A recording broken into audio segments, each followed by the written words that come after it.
Hello everyone, this is Krishu. आज हम जिस मूवी की एक्सप्लेनेशन करेंगे वो है इंसीडियस चैप्टर 2। ये मूवी आई थी 2013 में। चैप्टर 2 इंसीडियस सीरीज़ का बेस्ट पार्ट है क्योंकि इसमें काफ़ी ट्विस्ट एंड टर्न्स है।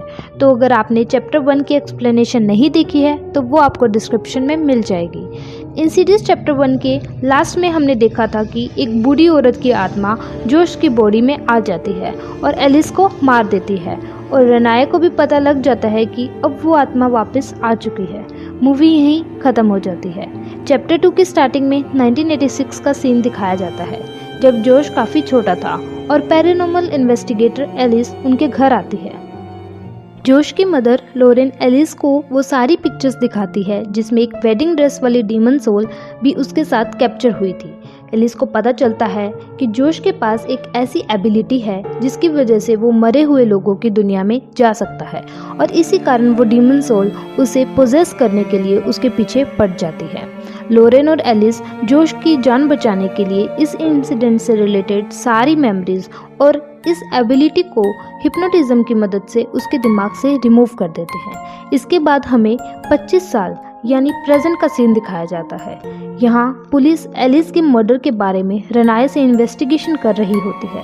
रेनाए पुलिस को सारी बात बताती है लेकिन पुलिस ऑफिसर उसकी बातों पर यकीन नहीं करता और कहता है कि अगर एलिस की बॉडी पे मिले फिंगरप्रिंट्स जोश से मैच हो गए तो वो उसे नहीं छोड़ेंगे।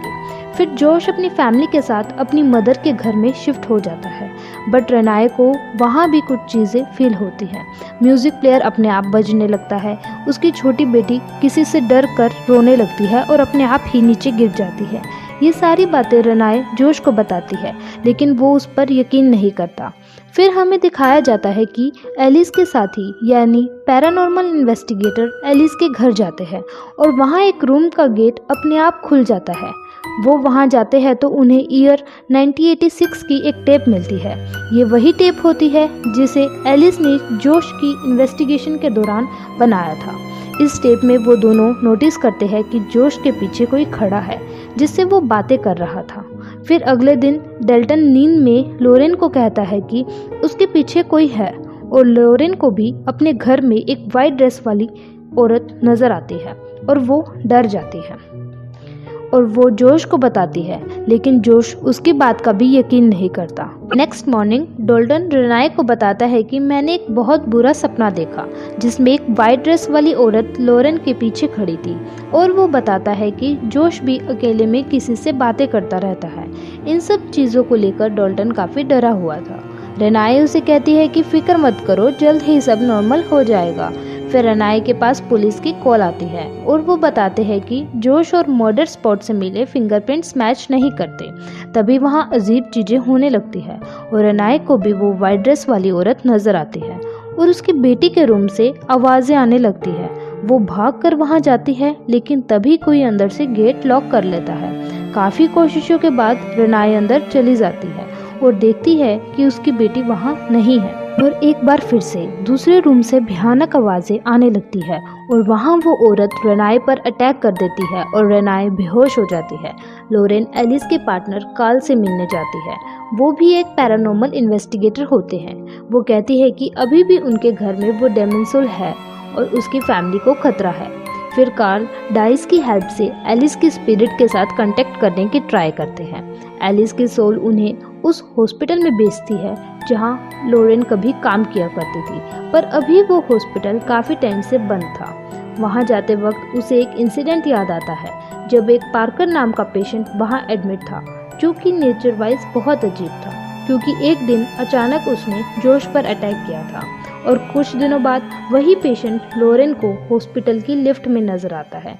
जब लोरेन ने नर्स से कंप्लेन की कि पेशेंट पार्कर ऐसे ही हॉस्पिटल में घूम रहा है तो आगे से नर्स कहती है कि लेकिन उसने तो कल ही सुसाइड कर लिया था, वो अब इस दुनिया में नहीं है। फिर हम देखते हैं कि जोश का कोई डेमन सोल उसकी फैमिली को ख़त्म करने की धमकी दे रही थी। रेनाए होश में आते ही अपनी बेटी के रूम में भागती है और अपनी बेटी को बिल्कुल सही सलामत देखती है और जोश से कहती है कि उस पे एक वाइट ड्रेस वाली औरत ने अटैक किया था। अभी भी कुछ नॉर्मल नहीं हुआ है लेकिन तभी भी जोश उस पर यकीन नहीं करता और कहता है कि इन सोल्स को इग्नोर करो। तभी उन्हें पियानो के बजने की आवाज़ें आती है और वो वहाँ जाते हैं तो वहाँ कोई भी नहीं था। तो रेनाए वही म्यूज़िक प्ले करने लगती है जो उस टाइम बज रहा था और रेनाए जोश को वो सॉन्ग गेस करने के लिए कहती है, लेकिन जोश को कुछ भी याद नहीं था। तो रेनाए काफ़ी हैरान हो जाती है क्योंकि उसने ये सॉन्ग जोश के लिए ही बनाया। दूसरी तरफ एलिस के दोनों साथी और कार्ल और लोरेन उस पेशेंट पार्कर के घर जाते हैं।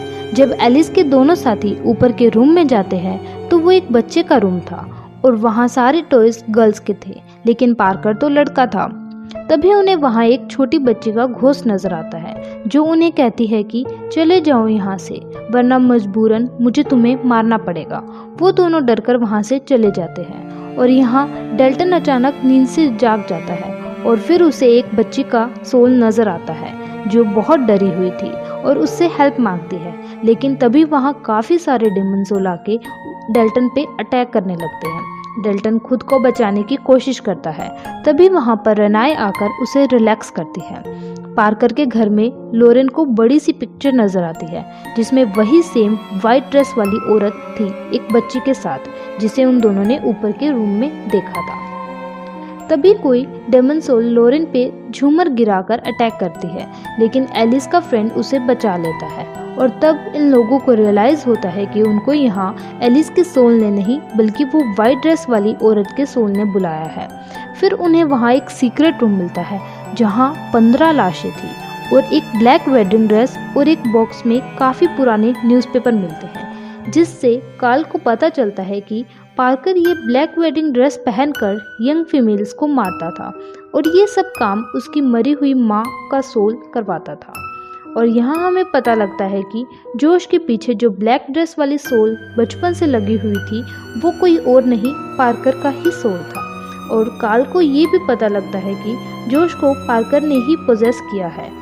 नेक्स्ट मॉर्निंग लोरेन ये सारी बातें रेनाए को बता देती है और बच्चों को जोश से दूर रखने के लिए कहती है।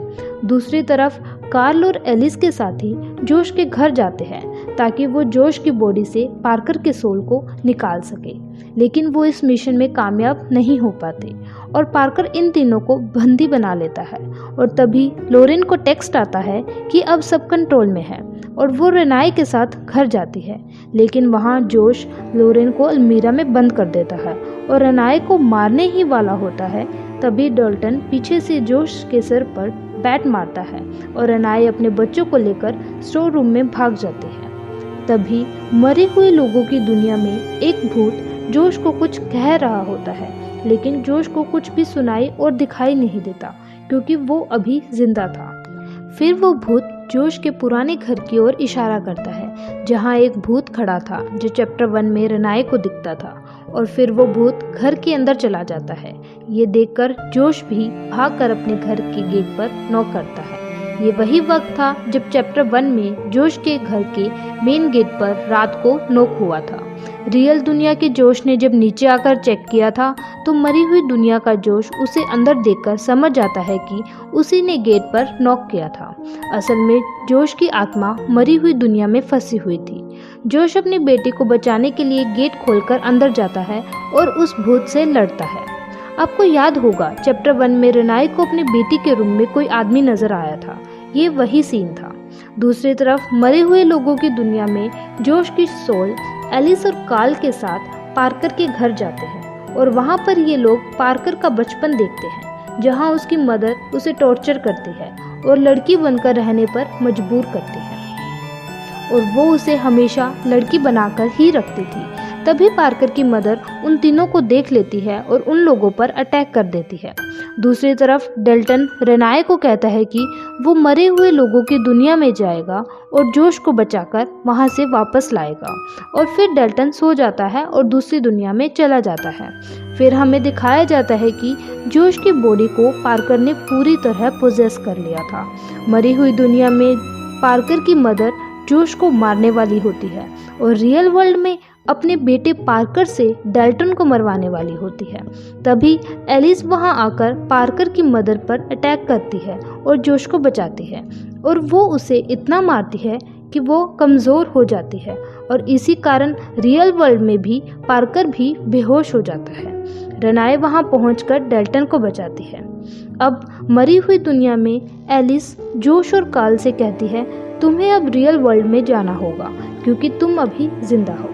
वो दोनों रियल वर्ल्ड का रास्ता ढूंढ रहे होते हैं, तभी वहाँ डेल्टन आता है और जोश और कार्ल को रियल वर्ल्ड में ले जाता है। जोश अपनी बॉडी में वापस आ जाता है और फिर एक बार फिर से सब खुश हो जाते हैं कि आखिर सब नॉर्मल हो ही गया। फिर कार्ल, डेल्टन और जोश दोनों के माइंड से ये सारी भयानक मेमोरीज रिमूव कर देता है ताकि वो फिर से उस दुनिया में ना जा पाए। और फिर लास्ट सीन में हम एलिस के दोनों साथी को देखते हैं जो एक घर में जाते हैं जहां वो एक लड़की की पैरानॉर्मल एक्टिविटीज से हेल्प कर सके, और उनके साथ वहां एलिस भी जाती है जिसे वहां मौजूद एक छोटी लड़की के अलावा और कोई नहीं देख पाता। एलिस एलिजन नाम की एक लड़की के पास जाती है और वहां किसी को देखकर शॉक हो जाती है एंड यहाँ मूवी एंड हो जाती है। आखिर वहां कौन था ये तो हमें चैप्टर 3 में ही पता लगेगा। सो आपको ये चैप्टर कैसा लगा कमेंट सेक्शन में ज़रूर बताएं और चैनल को सब्सक्राइब करके बेल आइकन दबाना ना भूलें। मैं आपसे मिलूंगी अगली वीडियो में, तब तक के लिए बाय बाय, टेक केयर।